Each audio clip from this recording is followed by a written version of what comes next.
नमस्कार दोस्तों, मैं हूं रेलवे पॉइंट्समैन अंकुश। दोस्तों स्वागत है आज के इस वीडियो में। अगर आप भी रेलवे में जॉब करना चाहते हैं तो इसके लिए आपके पास क्वालिफिकेशन होनी चाहिए, जो कि अलग अलग वैकेंसी के लिए अलग अलग क्वालिफिकेशन होती है। कोई पोस्ट 10वीं पास से आती है तो कोई 12वीं पास से आती है, कोई ITI, कोई ग्रेजुएशन या फिर किसी डिप्लोमा से आती है।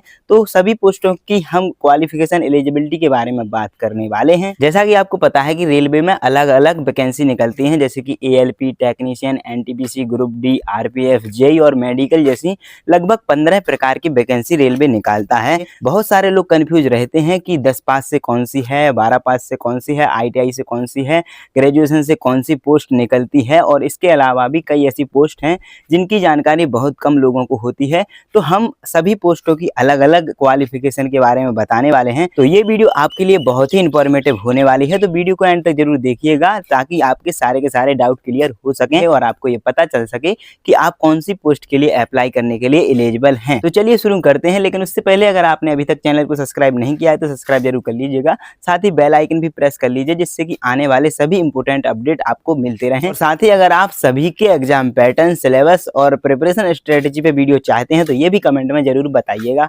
तो दोस्तों ये है रेलवे की सभी रिक्रूटमेंट की क्वालिफिकेशन, जिसमें सबसे पहले हम बात करने वाले हैं RRB ALP यानी कि असिस्टेंट लोको पायलट की क्वालिफिकेशन के बारे में, जिसमें मैट्रिकुलेशन के साथ साथ ITI या फिर आपके पास नेशनल अप्रेंटिसशिप का सर्टिफिकेट होना चाहिए।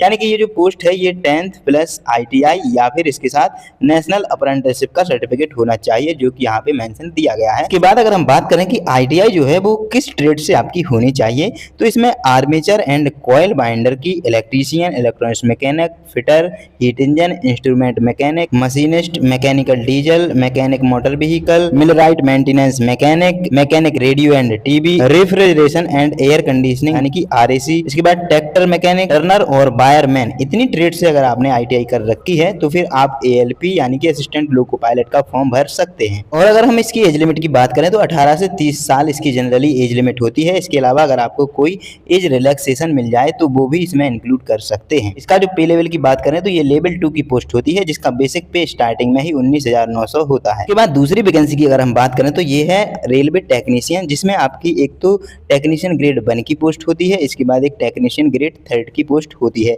इसमें अगर टेक्नीशियन ग्रेड 1 की क्वालिफिकेशन के बारे में बात करें तो आपके पास एक बैचलर डिग्री होनी चाहिए, जिसको BSc जो कि फिजिक्स और इलेक्ट्रॉनिक्स से या फिर कंप्यूटर साइंस IT से होनी चाहिए। इसके अलावा अगर आपके पास 3 साल का डिप्लोमा है, वो भी इंजीनियरिंग फील्ड से, तो इससे भी आप अप्लाई कर सकते हैं। और इंजीनियरिंग फील्ड से कोई अगर आपने डिग्री भी करी है तो उससे भी आप टेक्नीशियन ग्रेड 1 के लिए अप्लाई कर सकते हैं। इसके बाद अगर हम टेक्नीशियन ग्रेड 3 की क्वालिफिकेशन की बात करें तो इसमें आप 10th प्लस ITI से भी फॉर्म भर सकते हैं, और इसमें कुछ पोस्टें 12th पास के लिए भी आती हैं।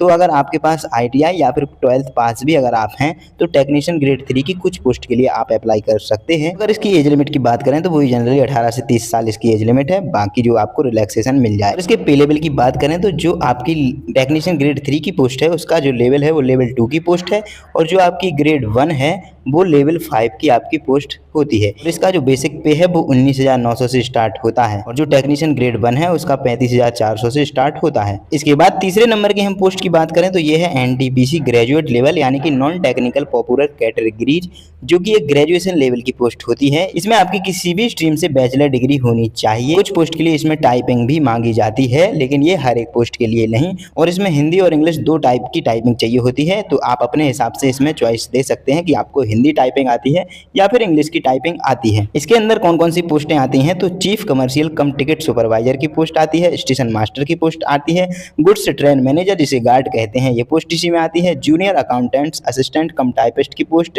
इसी में आती है, सीनियर क्लर्क कम टाइपिस्ट की पोस्ट भी ग्रेजुएट लेवल के NTPC में आती है। इसके बाद इसकी एज लिमिट की बात करें तो इसकी एज लिमिट नॉर्मली 18 से 33 साल होती है, बाकी जो आपको एज का रिलैक्सेशन मिल जाए वो अलग। इसके पे लेवल की बात करें तो लेवल 4 से लेकर लेवल 6 की इसमें पोस्टें आती हैं, और इसका जो बेसिक पे है 25,500 से स्टार्ट होता है, और 35,400 बेसिक पे लेवल 6 की पोस्ट के लिए होता है। और अगर इसके हम अप्रॉक्स सैलरी की बात करें तो लगभग स्टार्टिंग में ही 60,000 सैलरी लेवल 6 की पोस्ट की होती है। इसके बाद हम बात करें अगर एनटीपीसी अंडर ग्रेजुएट यानी कि 12th लेवल की जो एनटीपीसी होती है उसकी बात करें तो इसकी क्वालिफिकेशन में सिर्फ आपको 12th पास ही करना होता है और इसमें लेकिन मिनिमम आपके 50% मार्क्स होने चाहिए और कुछ पोस्ट के लिए इसमें भी टाइपिंग मांगी जाती है और इसमें भी वही हिंदी या इंग्लिश में से आप चॉइस दे सकते हैं कि आपको कौन सी टाइपिंग आती है। इसमें कमर्शियल कम टिकट क्लर्क की पोस्ट आती है, अकाउंटेंट्स क्लर्क कम टाइपिस्ट की पोस्ट आती है, जूनियर क्लर्क कम टाइपिस्ट की पोस्ट आती है और एक ट्रांस क्लर्क की पोस्ट आती है। तो ये चारों पोस्टें एनटीपीसी के अंडर ग्रेजुएट लेवल में आती हैं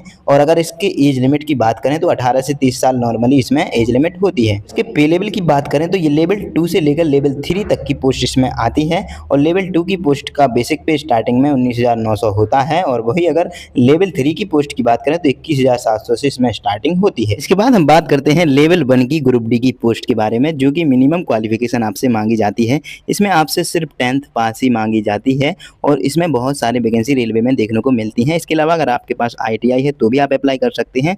इसके अलावा नेशनल अप्रेंटिसशिप का सर्टिफिकेट आपके पास है तब तो 100% ही अप्लाई कर सकते हैं। साथ ही इसमें आपको छूट मिल जाती है जो कि 20% वैकेंसी आपकी रिजर्व रखी जाती हैं।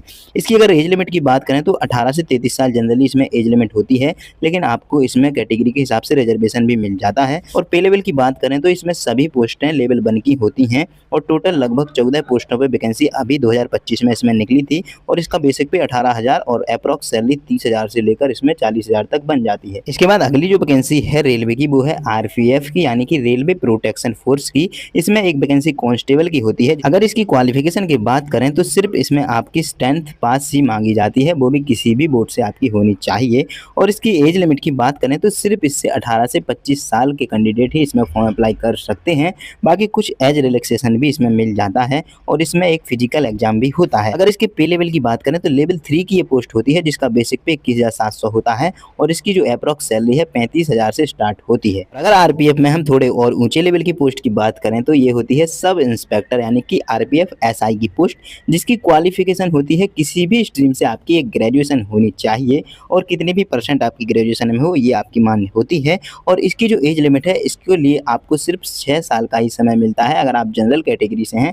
बाकी जो आपको कैटेगरी से रिजर्वेशन मिल जाए वो अलग है। तो 20 से 25 साल तक के कैंडिडेट इसमें अप्लाई कर सकते हैं और इसका जो पे लेवल है ये लेवल 6 की पोस्ट होती है और इसका बेसिक पे 35,400 होता है और इसमें लगभग आपकी सैलरी 60,000 के समथिंग बनने लगती है स्टार्टिंग में ही। इसके बाद 5वें नंबर की जो हमारी रिक्रूटमेंट होती है वो है RRBJ यानी कि जूनियर इंजीनियर की। इसमें एक DMS और CMA की भी पोस्ट होती है जो कि जनरली कई लोगों को पता नहीं होती है। DMS का मतलब होता है डिपोट मटेरियल सुपरिटेंडेंट, CMA का मतलब होता है केमिकल एंड मेटलर्जिकल असिस्टेंट। और अगर इसकी क्वालिफिकेशन की बात करें तो जो आपकी जूनियर इंजीनियर की पोस्ट होती है इसमें आपके पास 3 ईयर का डिप्लोमा या फिर BSc होनी चाहिए जो कि रिलेवेंट इंजीनियरिंग फील्ड से होनी चाहिए। और जो जूनियर इंजीनियर IT वाली पोस्ट होती है इसमें आपकी PG DCA या फिर कंप्यूटर साइंस से आपकी BSc या फिर BCA BTech IT या कंप्यूटर साइंस से होनी चाहिए। इसके बाद जो DMS वाली पोस्ट है इसके लिए आपके पास 3 साल का डिप्लोमा वो भी किसी भी इंजीनियरिंग डिसिप्लिन में होना चाहिए। और जो CMA वाली पोस्ट होती है इसमें BSc फिजिक्स या केमिस्ट्री से होनी चाहिए, लेकिन मिनिमम इसमें 45% मार्क्स आपके होने चाहिए। अगर इसकी एज लिमिट की बात करें तो 18 से 33 साल इसकी एज लिमिट होती है। बाकी जो आपको एज में रिलैक्सेशन मिल जाए आपकी कैटेगरी के हिसाब से। इसके अगर पे लेवल की बात करें तो ये लेवल 6 की ही पोस्ट होती है जिसका बेसिक पे 35,400 रुपये होता है। इसके बाद हमारी एक और वैकेंसी आती है मिनिस्ट्रियल एंड आइसोलेटेड कैटेगरी से। ये बहुत ही कम वैकेंसी आपको देखने को मिलती है और इसकी जो क्वालिफिकेशन होती हैं इसमें ग्रेजुएशन, पोस्ट ग्रेजुएशन और डिप्लोमा मांगा जाता है और इसकी जो एज लिमिट है वो जनरली 18 से 40 साल होती है।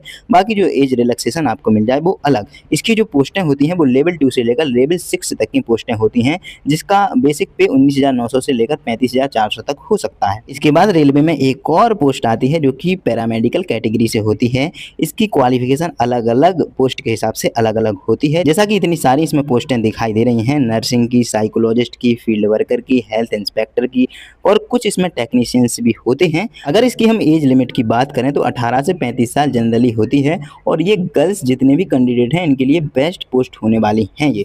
और अगर इसके पे लेवल की बात करें तो लेवल 4 से लेकर लेवल 6 तक की इसमें पोस्ट हमको देखने को मिलती हैं और जो रेलवे के हॉस्पिटल होते हैं उसी में इनकी जो ड्यूटी है वो लगाई जाती है और बहुत ही बेहतरीन ये ड्यूटी होती है। अगर इसके हम बेसिक पे की बात करें तो 25,500 से इसका बेसिक पे स्टार्ट होता है जो कि 35,400 तक लेवल 6 का हमको देखने को मिल जाता है। इसकी जो अप्रोक्स सैलरी है वो 40 से लेकर 60,000 तक होती है। तो दोस्तों ये है वो सभी रेलवे की वैकेंसीज की क्वालिफिकेशन जो कि मैंने आपको बताई है। अभी आपकी जो क्वालिफिकेशन है वो आपकी क्वालिफिकेशन क्या है आप कमेंट में जरूर लिख के मुझे बताइएगा, और अभी आप किस एग्जाम की तैयारी कर रहे हैं उस एग्जाम का नाम भी आप मुझे लिख के कमेंट में बताइएगा। तो दोस्तों ये थी सभी रेलवे की अलग अलग पोस्टों की क्वालिफिकेशन एलिजिबिलिटी। उम्मीद है कि आपके अब सारे डाउट क्लियर हो गए होंगे और अब आपको ये पता चल गया होगा कि कौन सी क्वालिफिकेशन से किस पोस्ट के लिए आप अप्लाई कर सकते हैं, और आपको भी ये पता चल गया होगा कि आपके पास जो क्वालिफिकेशन है उसके हिसाब से आप किस किस पोस्ट के लिए अप्लाई कर सकते हैं। तो अगर वीडियो इन्फॉर्मेटिव और अच्छी लगी है तो वीडियो को लाइक और शेयर जरूर कीजिएगा, और अगर अभी तक चैनल को सब्सक्राइब नहीं किया है तो सब्सक्राइब जरूर करिएगा। और इसी तरह रेलवे की सभी पोस्टों के एग्जाम पैटर्न, सिलेबस और प्रिपरेशन स्ट्रेटजी पे अगर वीडियो चाहते हैं तो कमेंट में जरूर लिखिएगा। चलिए फिर मिलते हैं अगली वीडियो में, तब तक के लिए नमस्कार, धन्यवाद।